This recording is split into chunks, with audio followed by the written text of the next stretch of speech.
What would you do if the only thing you had left of your late wife had to be sold to save your granddaughter's life? An old biker made that choice, and 2 weeks later, 200 motorcycles rolled onto his quiet street to give him a gift he never saw coming. Before we begin, tell us where you're watching from, as your comments inspire us. This is the story of Walter, his granddaughter Emma, and a riding community that proved family comes first. In the small town of Ridgefield, Walter Hayes stood in his garage at dawn, the cold air wrapping around him as he stared at the one thing that kept his late wife's memory alive, a 1985 Harley. At 70, Walter's hands still knew every bolt, every dent, and every scrape. The dent from a storm in Oregon, the faded rally sticker his wife, Elaine, had placed on the tank, laughing as she almost fell off the back seat. Her old riding jacket still hung beside his, carrying the scent of leather and road trips they once shared. Elaine had been gone for 3 years, but the Harley was a promise Walter kept to himself, a promise to remember to live. But that morning, as the sun rose over Ridgefield, Walter had no idea that before the day ended, he would be forced to choose between holding on to his past and saving his family's future. "Grandpa, why do you come out here every morning?" 8-year-old Emma's voice broke the silence, her small figure standing in the garage doorway in her pajamas. Walter turned, smiling softly. "Just checking on things, Pumpkin?" Emma carefully approached the Harley, understanding it was special, even if she didn't know why. "Daddy says Grandma used to ride with you." Walter nodded, his voice tightening. "Every weekend for 30 years? Lifting Emma onto the seat where Elaine used to sit, Walter could almost feel his wife's arms around him, her laughter on the wind. But the peaceful moment was shattered when David, Walter's son, arrived later that morning, worry written across his face. Medical bills, treatments, the crushing weight of Emma's rare autoimmune illness. David laid it all out on the kitchen table. Walter listened, his eyes moving from the bills to Emma outside. Chalk drawings on the driveway, her movements stiff but her spirit bright. As David's words faded, Walter's eyes drifted to the Harley in the garage. He already knew what he had to do. That night, Walter sat alone in the garage, Elaine's jacket beside him, the Harley's chrome reflecting the dim light. In the saddlebag, he found a folded note, Elaine's handwriting instantly bringing tears to his eyes. "If you're reading this, I'm gone. Don't let memories hold you back from living, Walt. Family comes first, always. Love, Elaine." Walter pressed the paper to his chest, tears falling, knowing what Elaine would have done. She would have sold the Harley without a second thought to save Emma, but for Walter, the Harley wasn't just metal and chrome. It was decades of love, laughter, and the freedom they shared. Still, looking out at Emma playing with her chalk, Walter made the call. The next morning, he dialed Granger's Classic Motorcycles. "This is Walter Hayes," he said, voice steady but breaking. "I have a 1985 Harley I need to sell." As he ended the call, Walter placed Elaine's note in his pocket, whispering, "I hope you understand." Before handing it over, Walter took the Harley out for one last ride through Ridgefield, down Main Street, past the diner where he and Elaine spent Sunday mornings, along the back roads where she had once thrown her arms into the wind, laughing with joy. The engine rumbled beneath him, a sound that was both comfort and sorrow. Walter felt every mile, every memory, the wind in his face mixing with tears he didn't bother to hide. Returning home, he spent an hour polishing chrome that was already spotless. Whispering to Elaine as if she were still there. Later that day, Walter loaded the Harley onto a trailer at Granger's, where Cal Granger, a kind-eyed man with oil-stained hands, offered him $16,000, enough to cover Emma's treatment. Walter signed the papers, feeling his hands tremble, accepting the check with gratitude and heartbreak. As the trailer pulled away, Walter stood in the empty driveway, the rumble of the engine fading like a final goodbye to a chapter of his life. That evening, Walter sat alone in the garage, staring at the empty spot where the Harley had stood for 35 years. Elaine's helmet hung on its hook, the air thick with memories and silence.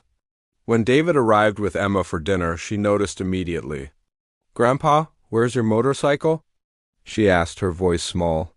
Walter knelt, taking her tiny hands in his weathered ones. "I had to sell it, sweetheart. he explained softly. To help keep you healthy? Emma's eyes filled with tears. Are you mad at me? Walter pulled her into a hug, his voice breaking. No, Pumpkin. You're the most important thing in the world to me. Grandma would be so proud of you. Emma's small arms wrapped around his neck, and for a moment, the empty garage didn't feel so empty. Walter didn't know that his sacrifice, made quietly for love, was about to echo far beyond Ridgefield, bringing riders from across the country to his doorstep and changing his life in a way he never expected. At Granger's, a young mechanic named Mason Lee couldn't shake the image of Walter as he signed over the Harley, his hands trembling yet steady, eyes filled with silent heartbreak. Mason had seen people part with bikes before, but something about the quiet dignity in Walter's eyes stayed with him. That night, Mason sat in his small apartment, the glow of his laptop lighting up his tired face as he logged on to Steel Circle Riders, an online forum for bikers across the Midwest. His post was simple: met a Vietnam vet today. Sold his Harley to pay for his granddaughter's meds. 35 years with that bike. Said goodbye to keep her alive. Reminded me what real riders are. Within minutes, replies rolled in. What's his story? How can we help? Post his info. Mason added the details, explaining about Emma's illness, Walter's sacrifice, and the empty garage left behind. As he hit send, Mason didn't realize his post would ripple across the riding community, setting in motion something bigger than any of them could have imagined. Overnight, Mason's post spread like wildfire across forums and biker groups from Ohio to Montana. Veterans riding clubs, women's riding groups, and charity riders all shared Walter's story, seeing themselves in his quiet sacrifice. That's a real rider, one post read. Family before Chrome. Riders who had lost spouses, battled cancer, or watched loved ones fight illness felt Walter's choice deeply. A chapter president in Colorado posted, We're in. Let's find him something better. A custom painter in Texas offered to donate work. A mechanic in Detroit volunteered to rebuild a Harley for Walter free of charge. As the movement grew, local chapters coordinated fundraisers, rides for donations, and calls to shops seeking the right bike. Parts were sourced from 6 states, and riders delivered them across highways, each piece touched by people who understood sacrifice and family. Within 2 weeks, a rebuilt 1985 Harley Heritage, gleaming, custom, and infused with love, was ready. But the riders weren't done. They planned a ride to Ridgefield that Walter and Emma would never forget. It was a quiet Saturday morning when Walter was in the yard fixing Emma's tricycle, the crisp air filled with birdsong. Emma was drawing chalk flowers on the driveway, giggling as she tried to make a rainbow. That's when Walter heard it, a low rumble in the distance, the unmistakable sound of Harley engines, deep and rhythmic, growing louder with each passing second. Grandpa, what's that noise? Emma asked, eyes wide. Walter stood, wiping his hands on a rag, listening. Another engine joined in, then another, the sound swelling like a storm. He walked to the edge of the driveway, heart pounding as the first bike turned onto their street, followed by another, then 10 more. Soon, the entire street was filled with riders, men and women of all ages, wearing leather jackets, vests with patches, helmets reflecting the morning sun. Neighbors stepped onto porches, phones in hand, capturing the moment as the thunder of engines filled Ridgefield. Announcing that something unforgettable was about to happen, the lead bike pulled into Walter's driveway and shut off the engine, the sudden quiet almost as loud as the roar that came before it. Walter's breath caught as the rider removed his helmet. It was Mason, the mechanic from Granger's, eyes bright with purpose. "Mr. Hayes," Mason called out, stepping forward. Walter nodded, Emma clutching his hand, eyes huge as she peeked around his leg. "My name's Mason. We met when you sold your Harley," Mason said, his voice steady. "Word of what you did for your granddaughter spread through the riding community?" Mason gestured to the street now lined with over 200 motorcycles. Riders sitting quietly, engines off, watching with respect and anticipation. "We wanted to show you what your sacrifice meant," Mason continued, nodding toward a flatbed trailer, pulling up behind the last row of bikes. Covered with a tarp was a silhouette Walter recognized instantly, the shape of a Harley heritage. Mason smiled. "We think it's time something came home to you." "Sir," several riders stepped forward, untying the tarp, revealing a stunning 1985 Harley heritage. Rebuilt from the frame up, its chrome glinting under the sun. Custom leather saddlebags bore the words "Family First" etched into the sides. The tank was engraved with Elaine's spirit, and hanging from the handlebars was a brand-new pink helmet. Small enough for Emma, Walter's knees weakened, tears blurring his vision as he stepped forward, his hand trembling as it hovered over the polished tank before finally resting on it. Mason spoke softly. This bike was rebuilt by riders from across the country. Paint from Arizona, chrome from Detroit, engine work from Denver. Everyone who touched it did so knowing what it meant. He paused. "And there's more." Mason handed Walter an envelope explaining, "The community raised enough to cover Emma's medical needs for the next 3 years." Walter shook his head, emotion overwhelming him. "I can't accept this." Mason smiled. "This isn't charity. It's what family does." Emma looked up, eyes sparkling. "Grandpa, can we ride it?" Walter looked at her, then at the riders who came for him and nodded. "Yes, sweetheart. Let's ride." Walter lifted Emma onto the seat, her small pink helmet securely fastened, her eyes wide with excitement and wonder. Her tiny hands clutched the handlebars as Walter settled in behind her, his hands steady on the grips, muscle memory from decades of riding guiding him. For a moment, Walter closed his eyes, hearing the soft echo of Elaine's laughter, feeling her presence in the warm breeze. He turned the key, twisting the throttle as the engine roared to life, the deep, steady rumble filling the air like a heartbeat. Emma giggled. "It's loud, Grandpa." Walter smiled, tears in his eyes. "That's the sound of freedom, Pumpkin." Mason raised his hand, signaling the riders lined up on both sides of the street. Engines started one by one, the thunder building into a rolling wave of power and unity. Walter looked at Emma, nodding. "You ready?"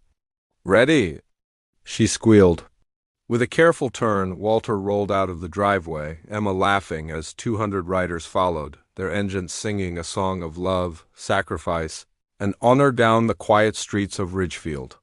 They rode through Ridgefield like a river of chrome and thunder, neighbors standing on sidewalks, phones raised, some waving, others wiping tears from their eyes. Walter led the procession, Emma's laughter ringing above the engines as the riders moved past the diner where Walter and Elaine had shared countless Sunday breakfasts. Down the winding roads where Elaine had once lifted her arms to the sky in pure joy. Bikers of all ages rode beside him, veterans, young riders, women with patches of fallen loved ones, all united in silent respect. Some cars pulled over, drivers stepping out to watch, hands over their hearts as the roar of engines passed. Walter felt Elaine in every turn, every breeze, as if she was riding alongside him, reminding him that love doesn't end with loss. It transforms into something you carry forward. As they looped back toward home, Walter felt something shift inside him. The weight he had carried for years lifting, replaced with warmth, hope, and gratitude he hadn't known he still had the capacity to feel. When they returned to Walter's street, the riders parked respectfully along the curbs, engines shutting off one by one until the neighborhood fell into a soft, reverent quiet. Walter parked the Harley in the driveway, Emma sliding off, her cheeks flushed with joy. "That was amazing, Grandpa," she exclaimed, hugging him tightly. Walter's arms wrapped around her, his eyes glancing up to see neighbors clapping, some crying, many smiling. Riders began stepping forward, removing helmets, each one taking a moment to shake Walter's hand, pat his shoulder, or give a quick heartfelt hug. "Thank you for reminding us what family means," one rider said. "For my brother, who loved to ride," another whispered. Tears in her eyes, Emma stood beside Walter, her hand in his as stories of loved ones lost, children saved, and roads traveled were shared in quiet voices. Each handshake, each embrace carried the unspoken understanding that this moment was bigger than a single man's sacrifice. It was about the bonds that form when people choose to care for each other. As the sun dipped lower, painting the sky in soft gold, the riders gathered for a final moment in front of Walter's garage. Mason stepped forward, a small smile on his face as he handed Walter a photo. It was a picture of the Harley during its rebuild, surrounded by the people who had worked on it, mechanics, painters, chrome specialists, each one smiling proudly beside the bike they knew wasn't just metal, but a symbol of love and resilience. "We thought you should have this," Mason said. Walter took the photo, his hands trembling, eyes misting as he looked at the faces of strangers who had become family without ever meeting him. Emma looked up, whispering, "They fixed it for us, Grandpa." Walter nodded. "They did, Pumpkin. They really did." The riders began to leave, engines starting softly as they waved goodbye, each one knowing they were leaving a piece of themselves behind in Ridgefield, where a grandfather's love had reminded them what truly mattered. As the last bike disappeared down the street, Walter and Emma stood in the quiet, the rumble fading into the evening air. They turned toward the garage, now filled not with emptiness, but with hope and purpose. The Harley sat there shining under the single light, its tank engraved with Elaine's spirit, a reminder that love had brought them to this.